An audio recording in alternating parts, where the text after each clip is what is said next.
Mendengar saya tidak banyak belajar karena ini banyak orang dekat Nasirun, punya banyak cerita, punya banyak pengalaman bersama gitu. Itu aja tidak bisa mengatakan banyak ya. Apalagi saya yang tidak punya banyak pengalaman bersama Nasirun.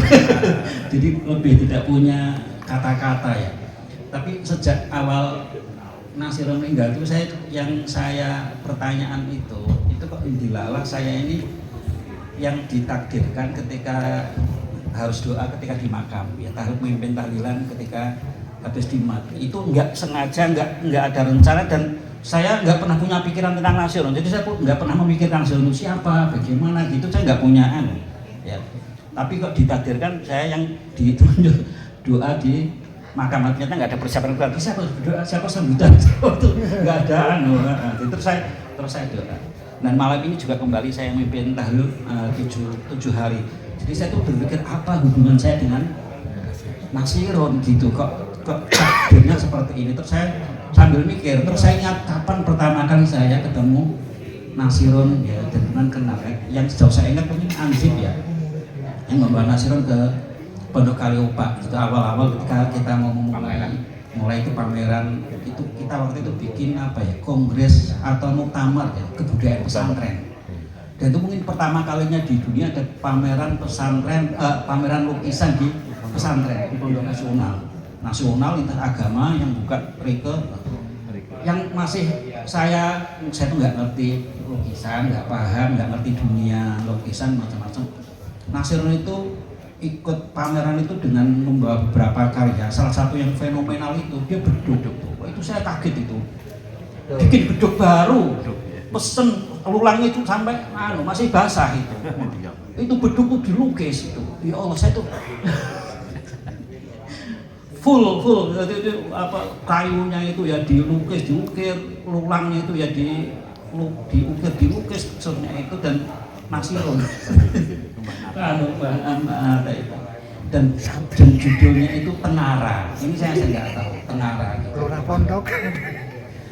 Terus yang kedua ini kan saya ini selalu itu apa? Nah, Nasirun itu beberapa kali ke Pondok Kaliopak. Ya. Itu acara ngaji seni atau bimo seni.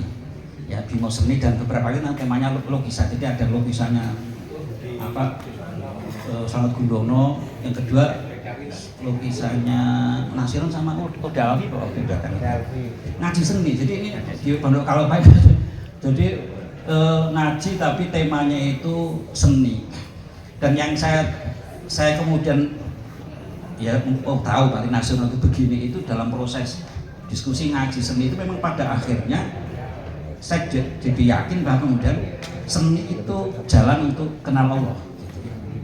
Jadi berkesenian itu merupakan jalan, merupakan toreko, gitu ya, kalau bisa bilang toreko, jalan untuk kita mengenal Allah, untuk kita dekat dengan Allah. Itu dalam proses ngaji seni saya ketemu berarti Nasirun itu jalurnya adalah jalurnya ini.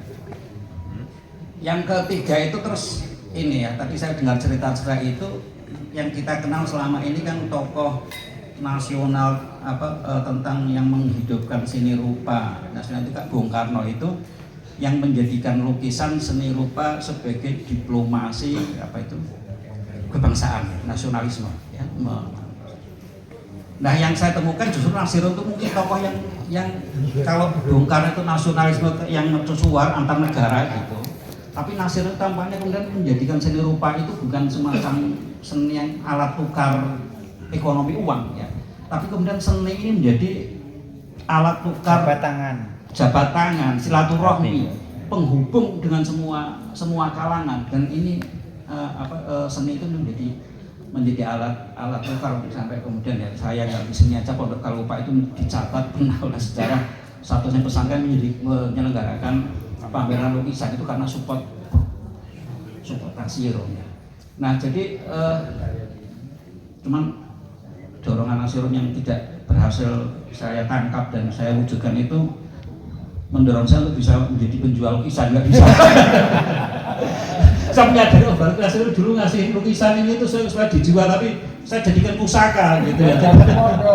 Dan bodoh, saya dikasih lukisan Gus Dur, lukisan Pak Anarto itu Gus Dur gitu, ada tamu menteri. datang ke pondok gitu. Dia tanya, saya boleh nggak beli lukisan ini Gus Dur itu? Dan wah ini lukisan Gus Dur bisa dijual, bisa dikasih gitu kan.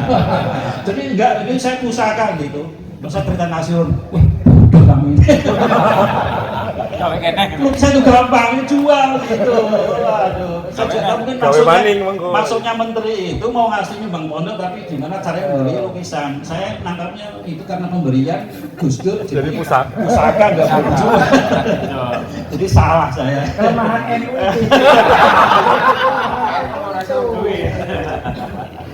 Jadi nah, jadi